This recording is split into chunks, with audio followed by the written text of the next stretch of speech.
Up next is our fireside chat. This is to explore how businesses can not meet socialist expectations but also leverage sustainability for unprecedented growth. Join us in solving the strategies that drive organizations towards the future where ESG considerations become a cornerstone for innovations and long-term success. Get ready to discover the transformative potential of integration ESG practices into your business landscape. Our panel over here is Amit Sharma, who is a climate and energy leader with more than 23 years of experience in country experience on value chain, multifaceted experience gained in IT operations, strategy, project management, consulting, helps him provide holistic solutions to client success. He likes forging strong interpersonal relationships with internal and external stakeholders to build high-performance team delivering complex projects.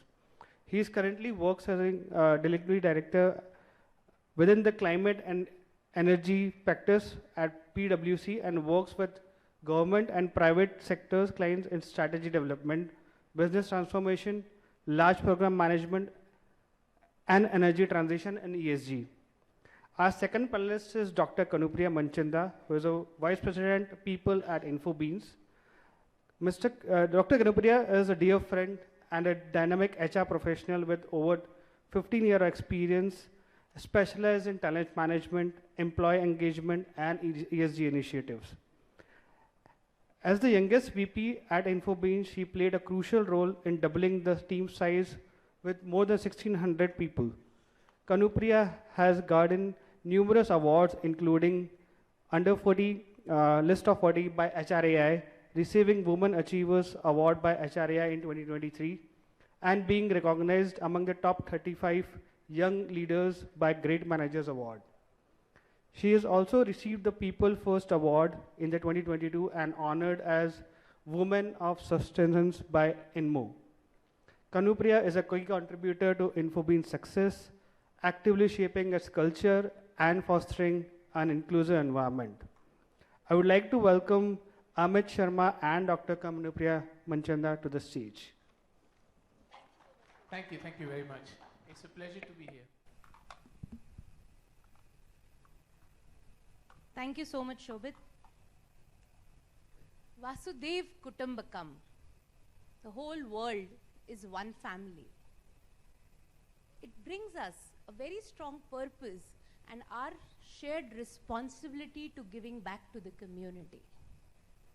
Today, organizations are not known just by the profit that they bring, but they're counted by the impact they bring to the planet, the relationships they build in the society, the strong governance structure they have. And today, we are here to talk on a very interesting and so-called real trending topic of ESG in the market space.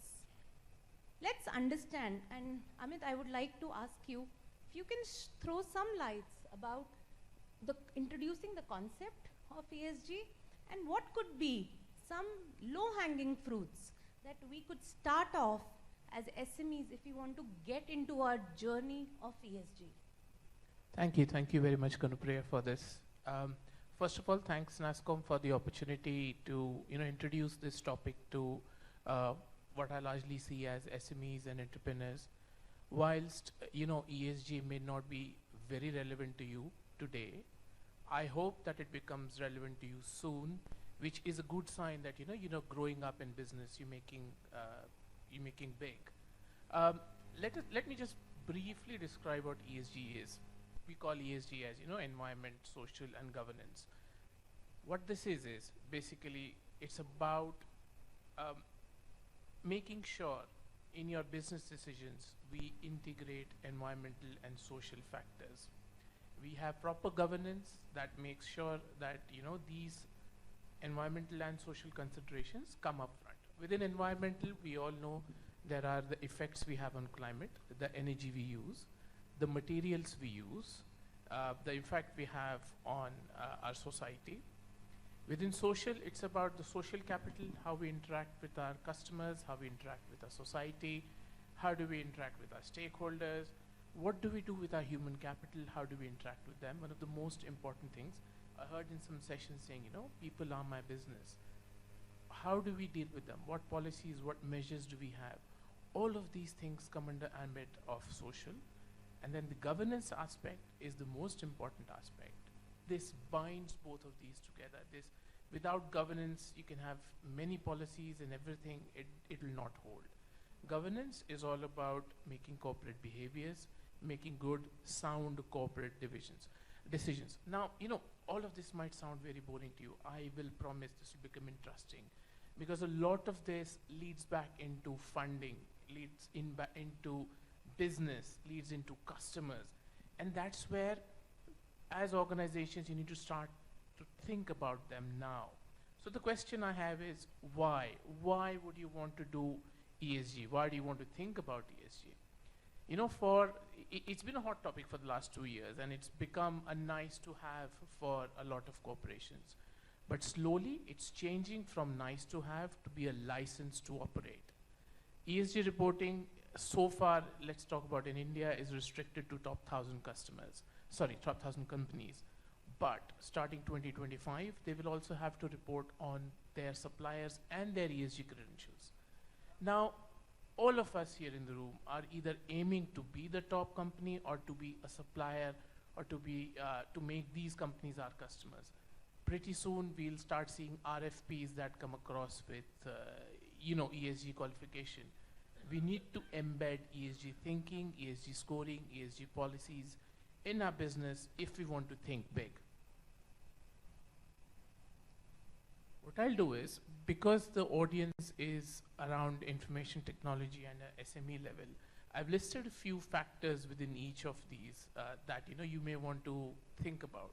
So within environmental considerations, you're talking of energy procurement, using clean energy, carbon management, how do you handle your electronic waste, what do you do about your green buildings, how do you use renewable energy in your business. Within social aspects, it's about health and safety. How much do you think about your employees' health and safety? It's a very, very important topic. How do you handle your human capital? It's basically in a services industry, human capital is all you have. Yeah. How do you handle it? What are your policies? How do you deal with them?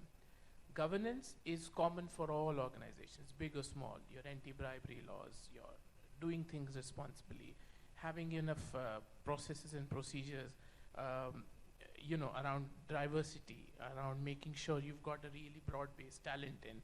How do you manage your talent? All of this are important for the audience here. Now, with that in mind, for a low-hanging fruit, what can companies here do? Let's start from governance. You're already doing a lot of bits that are covered under ESG reporting globally. All you need to do is to try and lay it out. What is it that you're doing? Talk to your stakeholders. Talk to your future stakeholders. Talk to people you are aspiring to join. Understand what drives them, and then make a 2 to 3 year plan of how you will get there. On a social angle, diversity is one of the first things you can hit. Get more women on board. Not even women, diversity in all aspects is important. Yeah. What we've seen in a few reports is, and this is going by the gender diversity, by the way, companies with female CFOs perform far better than their peers. We've seen diverse organizations perform better than their peers in a lot of matrices. We've seen the Gen Z today, the netizens today, they are all attracted to companies that have values at their heart. And these are all quick social things you can do. From an environment perspective, switch to renewables. It might sound expensive, but it isn't. I mean, we've had bigger corporations we work with. They've saved about 8 to 10% on their profit margin. They've improved by switching about 50 to 60% of their power costs to renewables. From a small company, it's maybe, our laws of the land and regulation do not allow it, but you can pull up and you can approach and see how you can best fix it. I think quite relevant there, Amit, when it comes to attracting people. So coming from a people side of the business, I have observed that especially at senior level of leadership hiring when we do, there are questions, there are perspectives that gets valued upon. At InfoBeans, one thing we have been started was giving back to community as InfoBeans Foundation, right? Which is, we run out a 1-year flagship program, which is ITEP, Information Technology Excellence Program, where people from underprivileged sectors are given an opportunity and trained by esteemed professionals. And glad that today, like 5 years down in the line, there are 100+ students who have been just graduates, 12th pass, and fortunately got placed and have working today in IT companies. But when you go back and see there, so it's not just changing one life, you actually impact generations for their families. And this sense of contentment that you get, if you go by the Maslow's hierarchy, it's not always just the money that works out. These initiatives, it's what's your people bond together. That sense of doing good is what gets together in. So, Amit, as organization leaders, like when we work towards it, what could be that step-by-step approach? If we are probably take a pledge that, yes, I want to get onto this level, what is that step-by-step approach? How do we go about it? First of all, the initiative you mentioned from InfoBeans Foundation, as fantastic. I've seen a couple of beneficiaries, and it's impacted them. So I belong to Indore, by the way. So I've seen that in action, where you're reaching out to hard to reach people and educate them and give them digital literacy for them to stand on their feet. I think that's a wonderful thing. Getting back to very quickly what we can do. Kuch nahi karna hai. It's not really rocket science. It's not really big. All you have to do is identify the measures that are important to you and your stakeholders. See, ESG is a lot about you and your stakeholders. Your stakeholders, your investors, your customers, your society. Identify what drives them, what they understand and recognize. Then identify what is it that you want to achieve in those areas. Once you've done that, then you go on and develop a strategy, a plan of how you will achieve it. You institutionalize the plan, you give targets within the department, and you monitor it regularly. And last but not the least, it has to come top down. The leadership has to believe. The leadership has to drive it. In fact, in larger corporations, what you're already start to seeing is executive pay is linked to their ESG reporting, to their ESG performance. This will come down at some level. Aaj nahi, 2, 3, 4 years, 5 years, 10 years. This will touch us all. Let us all be cognizant and try and imbibe these things. And they've got broader benefit than just money. They've got a larger societal benefit as well. Yeah. And in addition, it gives you, it opens doors for you. I mean, just a small example. 1/3 of the world's capital that is available for investing is signed up to PRI, which is Global Declaration on Responsible Investing. And they take ESG very serious. That's 1/3 of global capital. If you want to access that market, you need to be ESG compliant. You need to be doing those things, and not just doing those things, having some actionables, having some insights, of having some examples of what you have done. I'll just list out a few IT companies that I know are following these, very simple plan. They are all mid-tier IT companies. So people like Sonata Software, IGT, Newgen, ITC Infotech. These are all our clients, and then are all following these basic plans to start to imbibe ESG into their thinking. True. So for all practical reasons, assume it as a project, right? Create a project plan, release the documents, get the requirements, and then I think one important factor that comes in is measure, right? So we improve what we measure. So how do we, within this ESG space, so you've heard of BRSR, GRI index, a lot of statutory things fall. One fear it is that if you get into it or formally documenting it, does it brings in a lot of paperwork or documentation that is imbibed? Or can you throw some light on what metrics should as an organization measure and take in account when it comes to impacting their influence of the ESG initiatives? So these two things you mentioned, the GRI, the Global Reporting Index, that has been around since 2010 and basically lists out a lot of activities you need to do to be compliant to ESG. you open up any website and search GRI and you'll see a long list, and you'll shut your computer and go away. Kya nahi karna ye. बहुत बड़ा दिखता है. Exactly. And with that in mind, the Indian BRSR, which is Business Responsibility and Sustainability Reporting, was introduced. That's inspired in a big deal from GRI that covers all the points in an Indianized context. A couple of points I'd like to make about BRSR here, which are important, is from this year, 2023, top 1,000 companies in India are mandated to report on BRSR. And then the most important point I think that touches us all is from 2025, these 1,000 companies will have to report on their suppliers' ESG initiatives as well. We all aim to be their suppliers. We all want them to be our customers. We need to be ESG compliant today. We need to start thinking about this today. Now, it might sound a lot of work, but as I said early on, you already are doing a lot of these. As medium to small enterprises, you already have a lot of processes documented, a lot of policies, a lot of manual on how you approach these things. They are a good starting point. Try and start with them. Try and look at where you want to go. What's the next step? Develop some of those policies. You can initially look for a monthly review on all of these policy documents once you've made them. Or once a certain level of maturity in the organization is reached, then I think a monthly, a quarterly review suffices. Also, there are a lot of tools and accelerators in the market. I know this is IT, so people love the word tools and accelerators. So we've got a lot of those things that will help you with head start on this. And that will make your ESG life and ESG journey very easy. Good. I think we can now see when we do make sales proposal or submit RFPs, they are actually looking at our ESG reports, and that's, I think, was one of the trigger points which government put in. So this is a lot that government is expecting, but as small SMEs, are there any specific incentives or government policies which as provisions that we can get if we are actually kind of ESG compliant or we are following it thoroughly?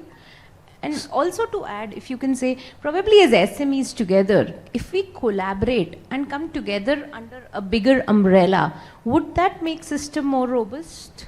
That's a very good point. I think very relevant for all of us here. First thing, incentives. Sorry, nahi hai. There's nothing in terms of incentives to encourage you to imbibe ESG. But I think on another that is from the government.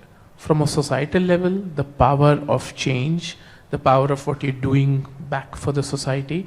We had a Disha talk here, and it was very good to see Avinash host it. He said he had been a recipient of the Disha program. It's giving back to the society. He's giving back to Indore. People, we need to give back to our society. We need to think about what we are leaving on the planet for our kids and our grandkids. If that's not incentive enough, then I don't know what will be. So, generally the government is not giving you any incentive, but this should be an incentive enough to start thinking about this, to start doing small things, even on a personal level. I don't know how many of you noticed, but when the previous panel was there, they had these plastic water bottles, not very sustainable, not very carbon friendly. But, we are having this ESG session and they thought, let us put sustainability on board. So they sent glasses and, a glass water bottle just to show that we think sustainability. Sustainability should be small things you do and you try and make the world more sustainable. That from a personal perspective, and then from an organizational perspective, you start with those things. However, having said that, if you switch to renewable power, you will, as I said, save good money and get a lot of commercial incentive as well. And as I said earlier, it's difficult to probably on a small enterprise go and buy renewable power on your own, but there's no one stopping you from pooling and becoming a bigger customer and then getting power. And the point of people coming together and addressing this, I think that's wonderful. People in the automobile industry through their SIM and ATMA bodies, they address this. NASSCOM is a wonderful platform. Under the aegis of NASSCOM, I think we can do similar to what the automobile industry is doing, approach government and regulators. Also, another thing, good thing that the automobile sector is doing, within the ages of their organization, they are developing small tools that their members can plug into and get started on the journey.